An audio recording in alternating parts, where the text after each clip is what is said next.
मौर्य राजवंश प्राचीन भारत का एक शक्तिशाली राजवंश था। मौर्य राजवंश ने 137 साल तक भारत पर राज किया। इसकी स्थापना का श्रेय चंद्रगुप्त मौर्य और उसके मंत्री कौटिल्य को दिया जाता है। यह साम्राज्य पूर्व में मगध राज्य में गंगा नदी के मैदानों से शुरू हुआ, जहां आज के बिहार और बंगाल स्थित है। इसकी राजधानी पाटलिपुत्र थी, जिसे आज पटना के नाम से जाना जाता है। चंद्रगुप्त मौर्य ने 322 ईसा पूर्व में इस साम्राज्य की स्थापना की और तेजी से पश्चिम की तरफ अपने साम्राज्य का विस्तार किया। उसने कई छोटे छोटे क्षेत्रीय राज्यों के आपसी मतभेदों का फायदा उठाया, जो सिकंदर के आक्रमण के बाद पैदा हो गए थे।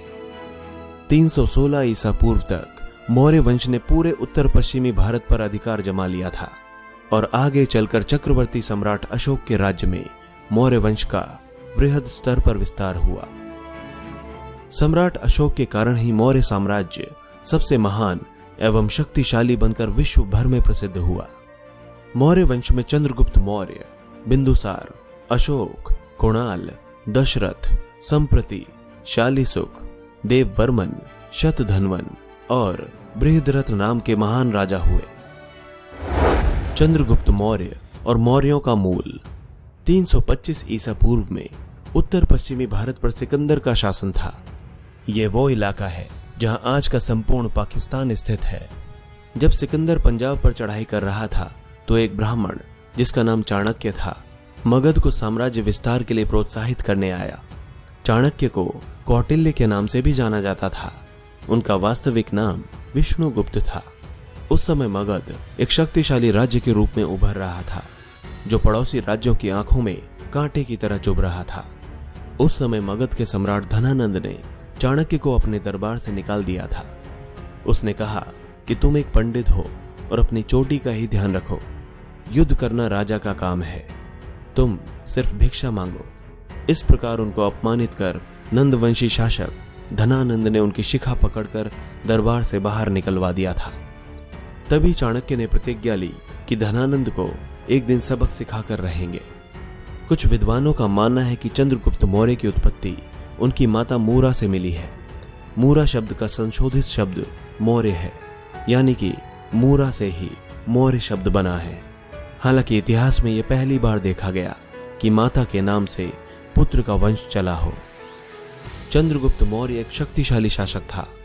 वह उसी गण प्रमुख का पुत्र था जो कि चंद्रगुप्त की बाल्यावस्था में ही एक योद्धा के रूप में मारा गया। चंद्रगुप्त में राजा बनने के स्वाभाविक गुण थे। इसी योग्यता को देखते हुए चाणक्य ने उसे अपना शिष्य बना लिया एवं एक सबल और सर्वश्रेष्ठ राष्ट्र की नींव डाली, जो आज तक एक आदर्श है। मगध पर विजय।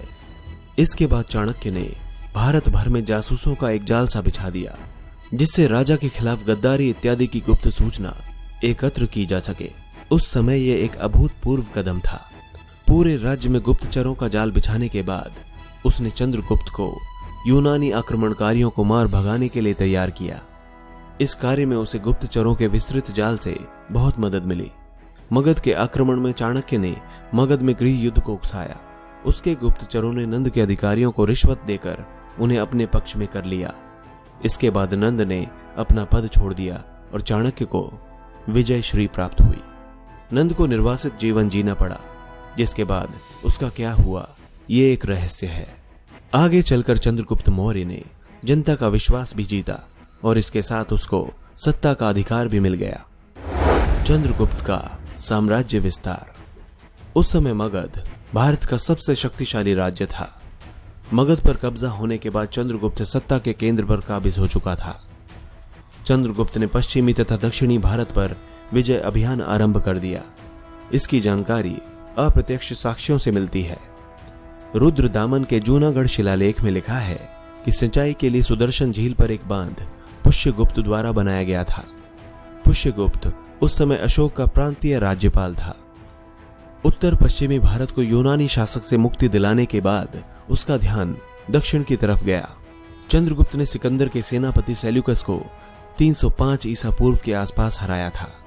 ग्रीक विवरण पर इस विजय का उल्लेख नहीं है, पर इतना कहा जाता है कि चंद्रगुप्त और सेल्यूकस के बीच एक संधि हुई थी, जिसके अनुसार सेल्यूकस ने कंधार, काबुल, हेरात और बलूचिस्तान के प्रदेश चंद्रगुप्त को दे दिए थे। इसके साथ ही चंद्रगुप्त ने 500 हाथी भेंट किए थे। यह भी कहा जाता है कि चंद्रगुप्त ने सेल्यूकस की बेटी कर्नालिया से विवाह कर लिया था। कर्नालिया को हेलना भी कहा जाता है। कहा जाता है कि यह पहला अंतर्राष्ट्रीय विवाह था।